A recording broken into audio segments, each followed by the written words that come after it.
सो देखते हैं अद्वैत दर्शन क्या होता है, इसे इंट्रोड्यूस किसने किया था, इसका एसेंस क्या है, इसे एजुकेशन में क्यों इम्प्लीमेंट किया गया और इसका जो बेसिक नॉलेज है वो क्या है। तो इसका जो बेसिक नॉलेज है ना, अगर ये दो तीन चीज़ें आप अगर समझ गए तो आप इसे बहुत अच्छे से समझ जाएंगे। इसका जो अल्टीमेट है वो है आपका मोक्ष प्राप्त करना।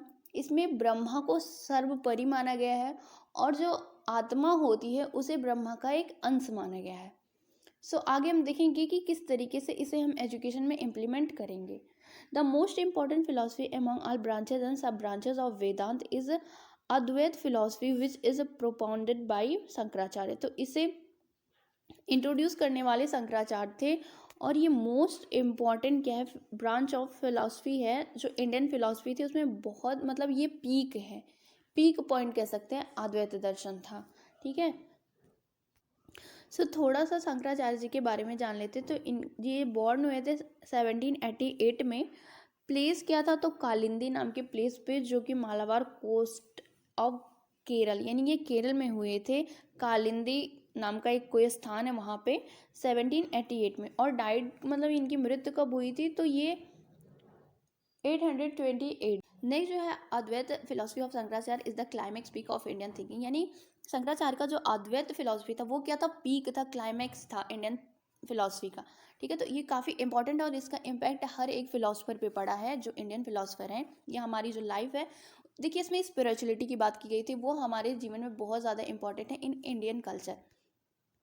नेक्स्ट जो है today Vedanta has some effect on all the philosophies that have descended into human life in India. तो इसका इम्पैक्ट हर एक फिलॉसफी पे है, हर एक इंसान जो इंडिया में रहता है कहीं ना कहीं वो स्पिरिचुअलिटी से जुड़ा हुआ है। अब इसका रियली मीनिंग क्या था, what is it really mean. देखिए अद्वैत वेदांत जो है वो अद्वैत फिलॉसफी की जो आइडियोलॉजी थी वो क्या थी, वो ब्राह्मण की थी, यानी कि ब्रह्म की थी, सॉरी ब्रह्म की थी। उन्होंने जो ब्रह्मा है उन्हें ही सब कुछ माना था, जो ब्रह्मा है वही ट्रू है, बाकी दुनिया जो है वो मिथ्या है, यानी कि वो फॉल्स है। और इन्होंने ये बताया था कि जो हमारा अल्टीमेट एम होना चाहिए वो लिबरेशन होना चाहिए, यानी कि मोक्ष की प्राप्ति होना चाहिए, जो किसके थ्रू प्राप्त कर सकते हैं, तो वो नॉलेज के थ्रू प्राप्त कर सकते हैं। It is believe that only Brahma is true and other things are false. The part assume and prove, so it proved that ultimate aim of human life is liberation which can be attend by ज्ञान योगा। ठीक है, तो इसे हम किस तरीके से ज्ञान योगा या नॉलेज से हम इसे अचीव कर सकते हैं, किससे, लिबरेशन को। तो इनका जो था क्या था, मेन जो था वो ब्रह्मा था। ब्रह्मा जो है वो सर्वोपरि है, जो आत्मा है वो क्या है, तो वो ब्रह्मा का एक अंश है। दूसरा जो था इनका लिबरेशन था, यानी कि मोक्ष की प्राप्ति करना था, और वो किसके थ्रू, ये ज्ञान के थ्रू। अब देखते हैं basic principle of Advaita philosophy क्या था। तो जो यूनिवर्स है वो किसके द्वारा क्रिएट किया गया है, वो क्रिएट किया गया है ब्रह्मा के द्वारा।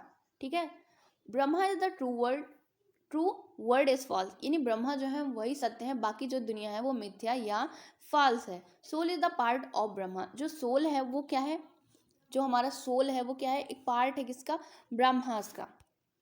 नेक्स्ट जो है man is the source of infinite knowledge and power. जो मैन है उसके पास इनफाइनाइट मतलब नॉलेज हो सकता है और पावर हो सकता है, और वो सारी चीज़ें प्राप्त कर सकता है, इतना उसके अंदर पावर हो सकता है, ये बताया गया था इनके दर्शन में। ठीक है, the ultimate purpose of human life is a free, यानी मुक्ति प्राप्त करना इंसान का या मनुष्य का जो है वो अल्टीमेट एम या अल्टीमेट पर्पज होना चाहिए लाइफ का। ठीक है, इनको उन्होंने क्या बताया था, सरन मनन एंड निध्यासन, ये तीन चीज़ें जो थी वो नेसेसरी थी किसके लिए, नॉलेज के लिए। ठीक है, सुनना, समझना, मनन करना, ये सारी चीज़ें थी। उसके बाद अद्वैत फिलॉसफी एंड एजुकेशन। अब इन दोनों का रिलेशन क्या है, जो हमारा मेन टॉपिक है, अब यहाँ से स्टार्ट होगा। शंकराचार्य ने क्या बताया था, education is not only a mean of acquiring knowledge, मतलब सिर्फ ज्ञान की यानी बुकिश नॉलेज प्राप्त करना इनका एम नहीं था, बट क्या करना, but the people happy, clean, peaceful and adopting the fault of person, जैसे एंगर, इनवी और अटैचमेंट। यानी इनका था कि किसी भी तरीके से कोई अटैचमेंट नहीं होना चाहिए, कोई एंगर नहीं होना चाहिए, पीसफुल लाइफ होनी चाहिए और हैप्पी लाइफ होनी चाहिए। और लास्ट में सबसे मेन जो था वो था इनका क्या, लिबरेशन, यानी मोक्ष। Due to which ignorance, mourning, attachment, anger etc of human beings get removed. ये सारी चीज़ें जब लाइफ से रिमूव हो जाती हैं तो मन को क्या प्राप्त होती है, मन को शांति प्राप्त होती है। यानी आप किसी से अगर अटैच नहीं रहेंगे तो ना ही आपको एंगर होगा, ना ही कोई उस तरीके की जो भी फीलिंग्स होती वो नहीं होंगी। तो इस तरीके से ये क्या होता, मन की शांति के बारे में बात करते थे, यानी स्पिरिचुअलिटी के बारे में बात करते। They consider spiritual knowledge is most important than physical knowledge. जो फिजिकल नॉलेज है उससे ज़्यादा आपका जो स्पिरिचुअल नॉलेज है वो बताया गया था।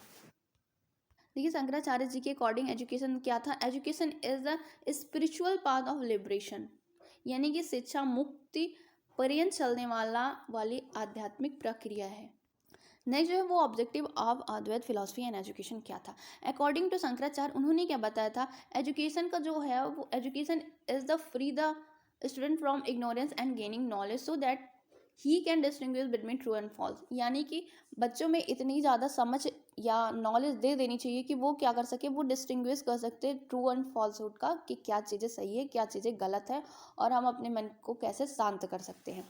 Learning and Advaita and recognize the infinite knowledge and internal power contained within. Next जो था वो था the person have fair consequence of soul and self, यानी सोल और सेल्फ के बारे में उन्हें नॉलेज होनी ज़रूरी है। Development a sense of unity in a human society में यूनिटी का सेंस दिया जाता था इस फिलॉसफी में। रिलीजियस फीलिंग बहुत ज़्यादा इंपॉर्टेंट थी और ये डेवलप्ड करनी चाहिए बच्चों के अंदर। Through education a person can become self centred, यानी कि एजुकेशन के थ्रू कोई भी इंसान सेल्फ सेंटर्ड हो सकता है स्पिरिचुअलिटी के through. Making the person subject, ठीक है, इसमें आत्मनिष्ठ ज्ञान की बात की गई थी। नेक्स्ट जो है वो coordination of soul and Brahma as ultimate goal, यानी सोल और ब्रह्मा के बीच में जो कोऑर्डिनेशन है वो बनाना इसका क्या था, अल्टीमेट गोल था। अब कैरिकुलम की बात कर लेते हैं, तो इसमें कोई बेसिकली इस तरीके से कैरिकुलम नहीं दिया गया था, पर जब आप वेदांत या चीज़ों को पढ़ेंगे, साहित्य को पढ़ेंगे, वैदिक लिटरेचर को पढ़ेंगे, तो वहाँ से थोड़ा बहुत आप गेस कर सकते हैं कि किस तरीका का उनका कैरिकुलम था। तो इनका जो था वो बेसिकली आप इतनी देर से सुन रहे हैं स्पिरिचुअलिटी के बारे में, तो चीज़ें जो थी वो स्पिरिचुअलिटी पर डिपेंड थी।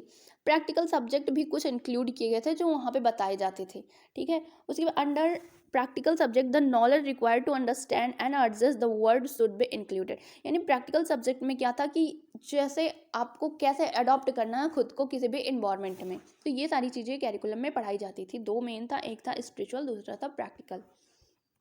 मेथड क्या था टीचिंग के, तो लिसनिंग मेथड था, क्वेश्चन आंसर मेथड था, लॉजिकल मेथड था, इंटरप्रिटेशन मेथड था,